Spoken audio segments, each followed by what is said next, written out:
गहपुर हालामनि सिङाव थानाय दैमालु मिनि स्टेडियामाव दिनै बिश्वनाथ जिल्ला दुलाराय बर' फरायसा आफादनि बानजायनायाव जोलुर सेलेक्शन ट्रेल्स आसाम सायख'नाय हाबाफारि लानाय जादों आरो बे जोलुर बादायलायनायाव आन्डार 13, 15, 18 बिथांमोनखौ गेलेनो सुबिदा होनाय जादों।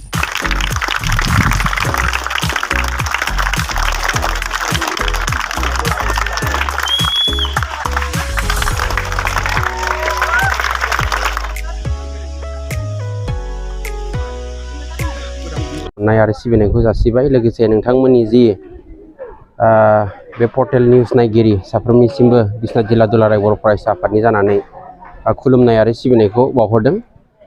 थांखि हिसाबै जोंहा थांनाय 1 आगस्ट खालाराव सोनाब गहपुर दख'रा दुलाराय बर' फरायसा आफादनि बेन्दोंनि सिङाव थानाय फरायगुरि गेलेग्रा फोथाराव बिश्वनाथ जिल्ला दुलाराय बर' फरायसा आफादा आन्डार 13 फुटबल टुर्नामेन्ट खुंनानै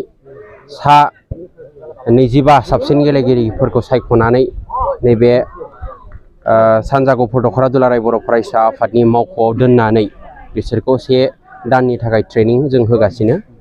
दा बै ट्रेनिं होनायनि जि गुबै थांखि बे थांखियानो जादों जोङो जाहाथे बे गेलेगिरिफोरखौ साफा साफा मोजां गेलेगिरि खालामनो हायो जोंनि ओनसोलनिफ्रायबो।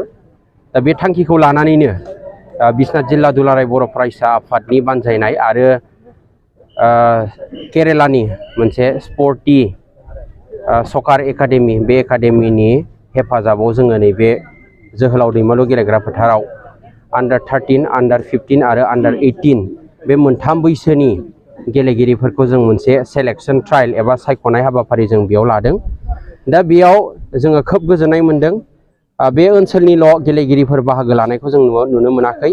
जोङो गोग्गानानै बुंनांगोन सनितपुर जिल्लानि सिङाव थानाय तेजपुर बे तेजपुर बिश्वनाथ सारियालि बे ओनसोलनिफ्रायबो जोंनि बर'फोरल' नङा गुबुन हारिफोराबो बेयाव बाहागो लानो फैदों आरो गासै दिनैनि बे जि सेलेक्शन ट्रायल बेयाव जोंनि सनितपुर आरो बिश्वनाथ जिल्लानिफ्राय गासै 200निबो बारा गेलेगिरिफोरा बेयाव बाहागो लाफैदों। खोब गोजोनथाव जादों आरो जोङो बिनि गेजेरजोंनो साबसिन गेलेगिरिखौ फ्रि स्कलारशिप होनानै स्पर्टी एकाडेमियाव बोसोरसेनि थाखाय कचिं होनायनि बिथांमोना थांखि लादों आरो नैथि जि साबसिन बिजाथि बिथांनो 70% स्कलारशिप होनाय जागोन आरो थामथिनो 60% स्कलारशिप होनानै बिथांमोना 1 बोसोरनि थाखाय बिथांमोना फोरोंहैनायनि मोनसे थांखिखौ बिथांमोना जोंनो फोरमायनायजों लोगोसे दिनैनि बे सेलेक्शन ट्रायलखौ बिथांमोना बेयाव लाफैदों। दिनै बेयावहाय गेलेनायाव साबैसे सेलेक्शन खालामनाय जागोन?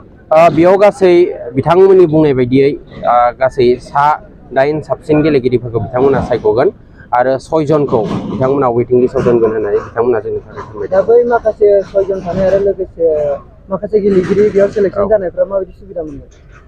बेयाव सेलेक्शन जाय बिथांमोना सेलेक्ट जागोन बिथांमोना बोसोरसेनि थाखाय जि सोलोंथाइ जाहाथे स्कुल फरायनायाबो बिथांमोना खहा जाया बेखौ नोजोर बोनानै बिथांमोना स्कुलिंनि बेबस्थाबो खालामनानै होगोन आरो बिथांमोना बे स्कुलिंनि जि फिस बिजाबफोरनि जि बिजाबफोर नांगौ बेखौबो बिथांमोना बेसेन नाङैनि बिथांमोना होगोन आरो जि थानायनि थाखाय बिथांमोना हस्टेल एकोमोडेशन हस्टेलनि बेबस्थाखौ बिथांमोना खालामनानै होगोन आरो हस्टेलाव गाननाय जोमनाय गासैबो फेसिलिटिसफोरखौ बिथांमोना होगोन।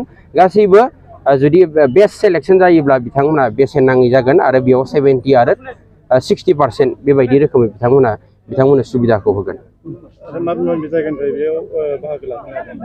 बेयाव गेलेगिरि हिसाबै जोङो सनितपुर जिल्लानि तेजपुरनिफ्रायबो बेयाव बाहागो लाफैदों आरो बेयाव बिश्वनाथ सारियालिनिफ्राय न'दुवारनिफ्राय बेयाव गोबां गेलेगिरिफ्रा बेयाव बाहागो लाफैदों। जोंनि थाखाय खोब माने जोंनि बे बिथोरिया ओनसोलाव जोंनि सा ओनसोलाव बे जोहोलाव दैमालु गेलेग्रा फोथाराव बेबायदि मोनसे मोजां सायख'नाय हाबाफारि जों बेयाव लानो हानायखौ जों बिश्वनाथ जिल्ला दुलाराय बर' फरायसा आफादा खोब गोजोननाय मोनदों आरो रायजो राजाफोरनि अनसायनायखौ जोङो बे हाबाफारिनि गेजेरजों मोननो हादों।